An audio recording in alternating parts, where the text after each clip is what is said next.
What's up, everybody? Welcome to Podcast Now Plus. I'm Alex, and in this video, we got to talk about a pretty interesting interview with Remedy and some Control 2 talk and just definitely a business side of things, right? But look, I've said for a while, maybe not always, but definitely the last 3-4 years, this is a very smart company, Remedy. This is a company that I think has to be clever. You look at how they do their funding. You look at, it takes a while to make their money back. You look at that with Alan Wake 2, right? That took a while, I think a year and a half until that game, or at least over a year, until that game started to break even and then started to turn a profit. Actually, I think it just did it. So actually, yeah, more like a year and a half.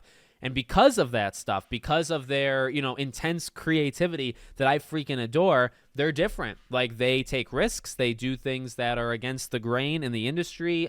They're almost like AA, pretending to be AAA, but they kind of are AAA. They're a really interesting and cool studio, but, you got to be clever. Otherwise, you get completely eaten up. You have to sell. You struggle to make any kind of money, right? And so all that stuff, just kind of a precursor to what we're going to talk about right now. So coming from Steven Totillo on Twitter, Remedy's next big game, Control 2, will be made with a smaller budget than Alan Wake 2. It's part of a refined approach at Remedy as the studio learns from some recent challenges. Remedy's CEO tells me we are moving from surviving to succeeding. And then so the big part here, Alan Wake 2's budget compared to Control 2's, he told me was a bit higher. So maybe nothing crazy, but definitely a bit higher. He believes that 50 million euros is enough to make a great Remedy game. I think with that, we can create excellent games. If the team sticks to the budget and the game sells 2 million units, we are at break even per game.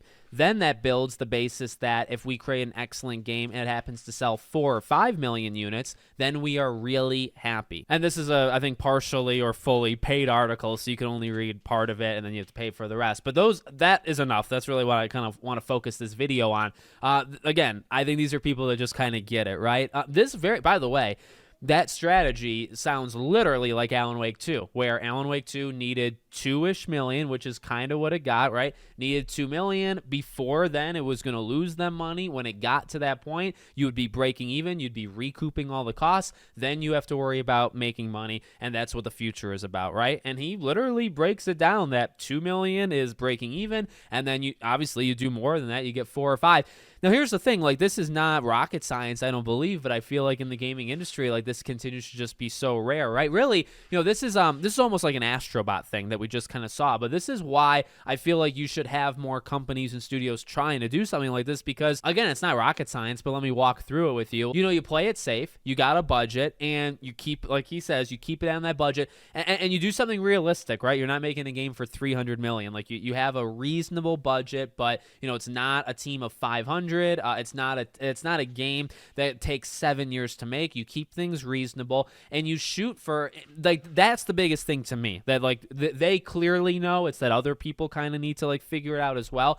You shoot for like realistic situations, right? You shoot for a couple million. And if you do a couple million, you're good. If you do more than a couple million, you got a franchise. You got something to build off of. You're making a lot of money. You could spend somewhere else. This is where I think AAA is continuing to die. And, you still need it. Like, AAA is still very important. And, it's got like the most players and, it's important to me and my channel. And also, it's not something I want to completely like eliminate off the face of the earth. But, I bring it up a lot. Like, say Spider-Man, or like games that have these contracts. See, that's an extra cost. When you make a Spider-Man, when you make a Wolverine, when you're making a Star Wars game, a Marvel game, you have to pay back like $100+ million flat just already. So already you are doing almost double, that like you've got to sell 3, 4, 5 million just to make that contract back. Then you got to do the development costs, and then you have to make money. So when Spider-Man 2 does like 10+ million and it's considered like you wonder, okay, well, like, why in God's name would anybody have that reaction? It's because they probably needed 6 to 8 million just to break even. Because as you see here, reasonable is a couple, right? So 2 million, that's pretty doable. A really good game is not always.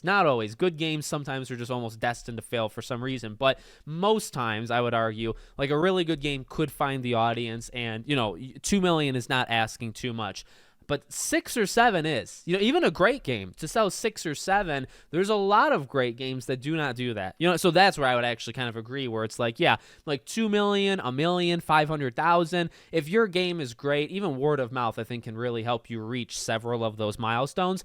If you're a great game, okay, if you're a great game, can you reach 6, 7, 8 million? You got to have a lot going for you for that one, right? There's got to be a lot coming behind it, to help you out. And that's also if you're a great game. If you're a mediocre game and you also need to sell 6, 7, 8 million, oh, you're screwed. And that's where the industry is going. That's why AAA is struggling so much, and why I believe you need more of these. And I also, again, like back to the very beginning of this video, like the strength of Remedy, or why I appreciate them so much.